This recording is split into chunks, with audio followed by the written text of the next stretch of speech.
Welcome, Frost Studio.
What's up everybody? In this video, I'm gonna show you guys how to add inches to your vertical in only 5 minutes.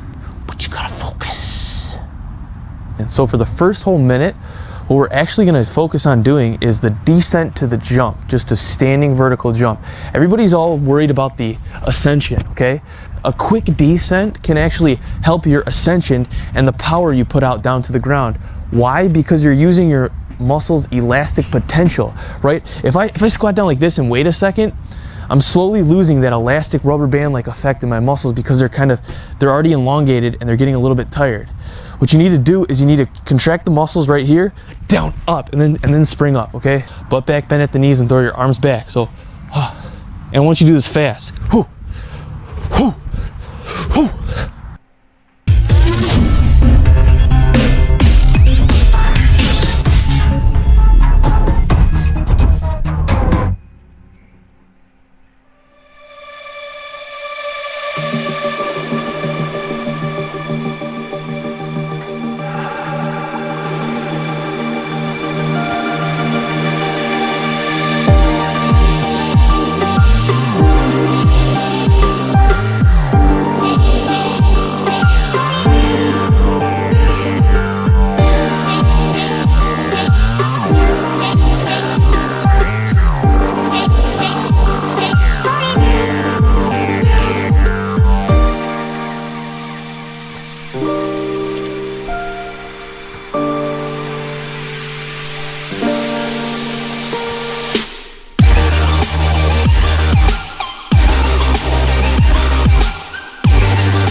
Yo, what is going on, guys? Your shredded brother from another mother, and we're gonna dive right into how to get the outer chest line. And this is actually somewhat complicated if you do traditional exercises like the bench press and the dumbbell incline and all these traditional exercises you guys are doing on chest day. You actually won't get that really aesthetic outer chest line. So let's dive right into this, and I want you guys first to understand the chest anatomy. So in this video, I'm going to show you 4 awesome exercises that are going to sculpt that outer chest line scientifically.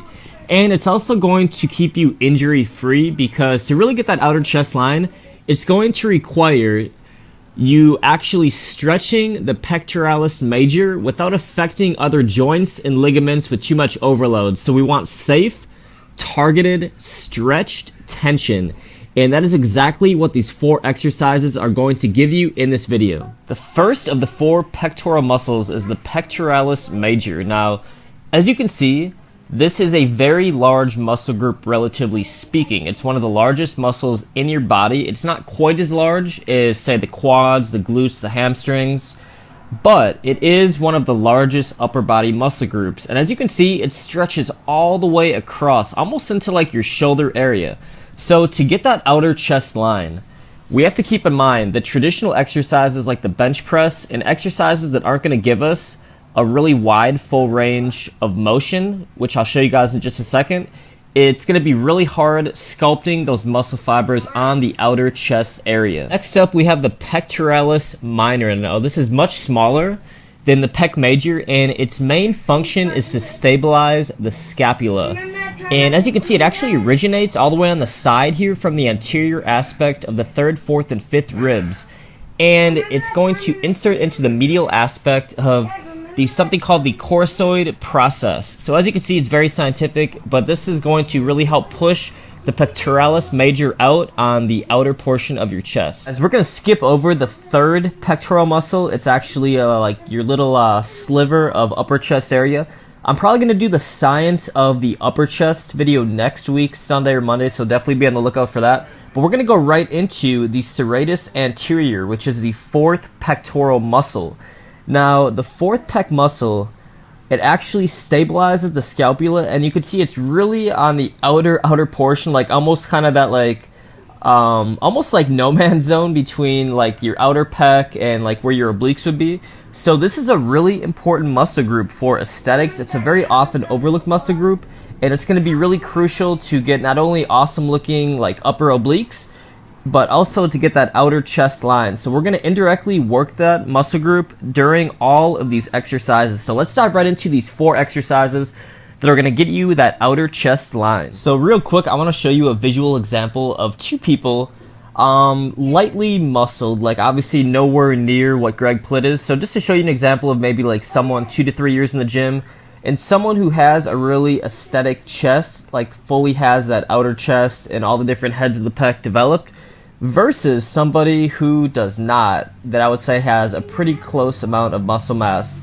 So as you can see, it makes a huge difference for aesthetics, and it just really helps you to get that kind of like cup look in your chest, and especially makes you look better from the side. So let's dive into these 4 exercises. First exercise is something called the dumbbell internal stretch press. So watch this really carefully and make sure you go really light, because just before this, I went heavy on dumbbell bench. I did 110 pounds for 8 reps, 3 different sets, to give you an idea of how light I'm going relative to my strength. So I'm pausing, I'm going all like super far down, get that full range of motion, full stretch, pausing at the bottom to really activate that outer chest, and then I'm squeezing and internally rotating my hands. So instead of the normal position in which you would rotate your hands on the chest press, you're going to rotate your hands internally. And the combination of coming from that fully stretched position and internally rotating your hands is going to be awesome to work that outer chest. All right, second exercise is the single arm stretch fly. Now, as you can see, I'm starting with my palms facing in towards my body, and then I'm internally rotating them at the apex of the movement. So first and foremost, you want to start from a fully stretched position. Really stretch that pectoralis major, and I'm putting my 2 little pointer fingers right on my outer chest. to dial in that mind-muscle connection. Just a little trick that I like to do when I'm really focusing on a certain part of a muscle. So as you can see, and you're about to see a lot better with the left hand, is I'm internally rotating my hands and I'm coming from that fully stretched position. So go light on this, go about 12 to 15 rep range. And as you can see me, I'm starting all the way back from that stretched position. And then instead of rotating my hands the normal way that you would typically do on the fly machine, what you're going to do is you're going to internally rotate your hands. And this one is pretty killer, especially I recommend doing this towards the end of your workout. And once you have a fatigued chest and you do this with that full range of motion, you guys are going to really feel it right in the outer chest. So second exercise to get that outer chest line. Next up, we have the extended mid cable fly. Now, this is another great way to basically maintain injury-free rotator cuffs and shoulders without doing too much overload, say on the traditional like dumbbell fly.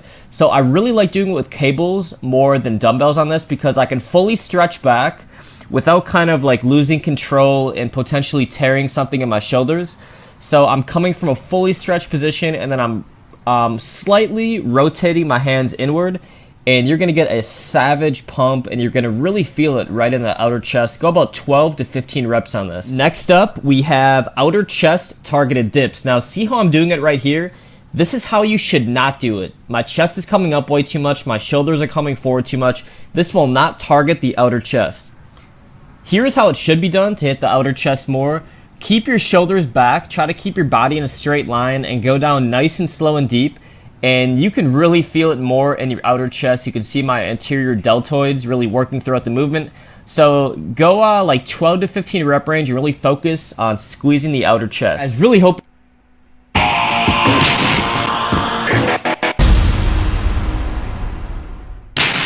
What's up guys, Jeff Cavalier, AthleanX.com. Today I want to show you how to fix rounded shoulders in just 4 steps. As you can see, Jesse, we fixed Jesse. We did fix Jesse.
What's going on, everyone? It's Seal Suede here from Diabetic Aesthetics. So the number one question I always level, and most importantly, just do things the right way.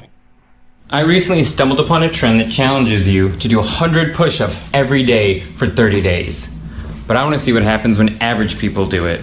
No special diets, no supplements, no trainer, no gimmicks.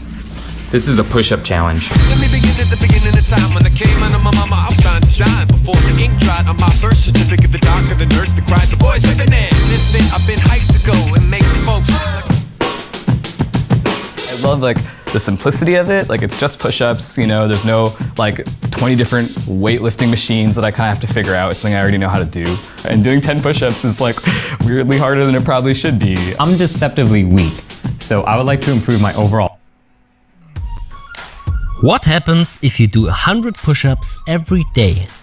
Do you really think this is a good way to build muscle and improve your strength? Well, it depends on different factors. The first problem with this kind of training are the strict number of reps. 100 push-ups a day can be very hard or very easy, depending on your level. If you're able to do 5 or less reps max, this challenge can be too tough for you. You will need a lot of sets, and it's hard for your body to adapt if you do this every day without rest. If you are able to do 15 consecutive push-ups, 100 push-ups a day is very challenging, and you might be able to improve your strength and build muscle mass, at least in the first weeks. But it's the same problem as the person with the 5 reps. You build up strength and muscle mass while regenerating, and not. Sit-ups shouldn't be a part of your workout routine, and not just because they are boring. If you're only doing sit-ups. What's going on, guys? This is Vince with vshred.com, and today I'm going to be giving you guys 6 of the most common ab training mistakes.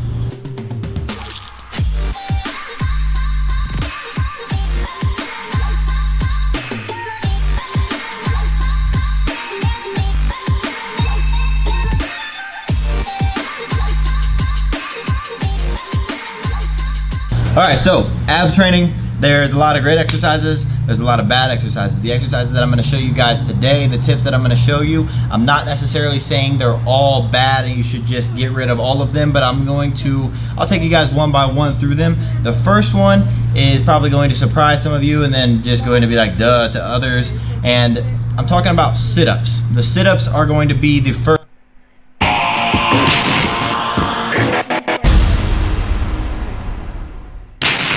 What's up, guys? Jeff Cavalier, AthleteX.com. Today I want to talk to you all about the ab wheel rollout, and more specifically, how to nail it every single time. Because if you don't, this exercise does not belong in your ab training routine for 2 reasons. Because at best, you're looking at a major waste of time. And at worst, you're looking at an exercise that could actually cause damage to your lower back. But if you do get it right, it's a great exercise that belongs in your training routine. So here's what you want to do. You want to focus on 3 separate areas. One is the setup. The second part is the execution, and the third part is pulling the wheel back to you.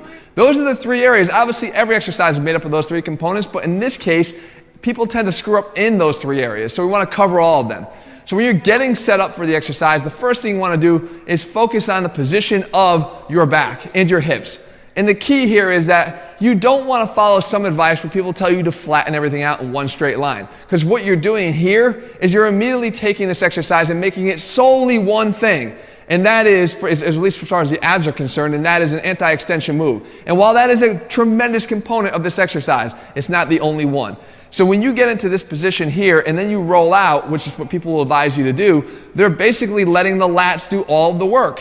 While this could be a great lat builder, especially if you don't have weighted options at home, that's not the focus of the move. We're not doing straight arm pushdowns here to build our lats. What we're trying to do is develop the strength in our core. And we know that one of the functions of the core is to flex the spine, but it doesn't mean we have to get an overflexion of the lumbar spine. So watch what I'll do instead. I'll do more of a cat and camel here, right? Where I'm pulling up, tucking the upper abs up into my chest. That's the feeling I want to have. And I'm not rounding out the lower back excessively here. Okay, all I've done is bring it more into a neutral position from an anterior tilt. So now when I'm in this position, I want to keep it there. So now we go right into the second part, and that is the rollout. Now the rollout, what we're focusing on here is to go out only as far as you can handle, because the main goal here now is to maintain that tightened core and prevent a quick, fast overextension of the spine, because that's when we start to do damage to the lumbar spine. So when we go out only as far as we can handle. Beginners might only go out as far.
Hi there, if you would like to delete your YouTube channel and basically your whole YouTube account, stay tuned, watch this video as I show you how.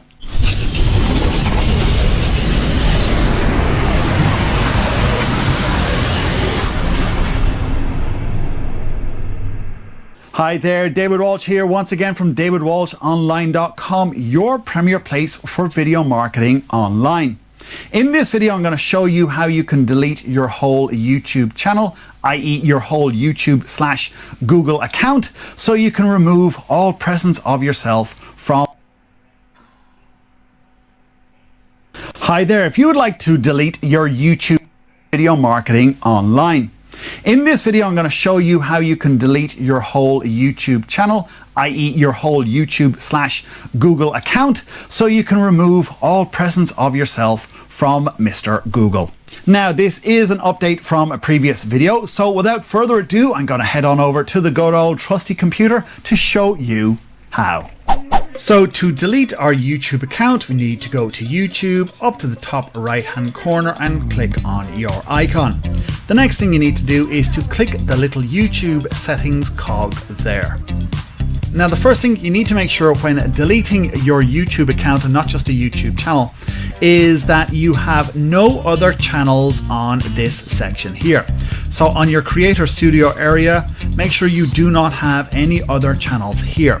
If you do, then you will need to delete those channels or move them to a separate YouTube account in order to be able to delete this YouTube account. So it needs to be just a single account or channel on this area here for you to be able to delete your YouTube account.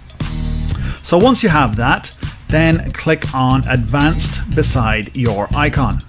On the bottom left, you will see a Delete Channel button. Click on that. So what we want to do in this particular case is permanently delete my content. Now you may want to hide your channel, then you will select this option and then select, check the boxes there and then click on Hide My Channel. But what we want to do is to permanently delete our channel. So we check that box there, then click on Delete My Content. Then we need to add our YouTube Gmail account, pop that in there, then click on Delete My Content. Now our YouTube channel has been deleted and all our content. So if we go back to YouTube now, and if we click on the sign in button, we will get the Ups page. This tells us that we cannot sign in because YouTube is deleting our data. So our channel is being deleted right now. So once you get to that stage, you can see that your YouTube channel has been deleted. Now, if you have any other Google properties like Gmail or anything else like that, they have not been deleted. If you want to delete your full Google account, that is a separate video. The link is in the description below. Okay, so there you go. That's how you delete your whole YouTube account / YouTube channel. If you want to get rid of that whole thing, maybe you've got some incriminating videos from when you were 12 that you just want to get rid of. Whatever your reason, you can do that now as long as you have access to that account, of course. Now, if you are a business and you're looking to use YouTube and video to help get more customers, then head on over to davidwalshonline.com, where we have a number of products and services for your needs. You can also click on the little icon up there and be whisked straight over. Alternatively, if that's not for you, make sure to let me know any questions you have about this or anything else to do with